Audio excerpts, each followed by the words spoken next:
Padu dia boleh ingat. Dia boleh 8 bulan aku langgan dia. Data dia semua aku simpan melalui Raspberry. Siapa kawan-kawan Yusri yang bekerja dekat AVX tu? Kalau tak silap, kawan-kawan Yusri dekat AVX termasuklah Hazid, Pakan, Yazid, Bob, Zul Sabah, Zul Papap dekat tempat kerja tu. Padu weh, dia boleh jawab soalan aku. Dia boleh ingat soalan aku berapa lama. Okey, antara aktiviti apa yang kami buat pada setiap minggu ataupun hujung minggu? Kalau Farouk ingat, bagi tahu.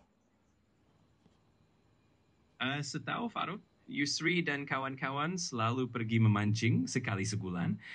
Biasanya masa hujung minggu. Kadang-kadang hasil tangkapan tak banyak. Tapi baru-baru ni Yusri ada berjaya tangkap ikan kerapu. Selain tu, Yusri juga ada minat buat video untuk TikTok dan YouTube. Padu weh, dia boleh ingat. Dia boleh ingat weh. Kalau hampa nak Raspberry ni, komen kat bawah.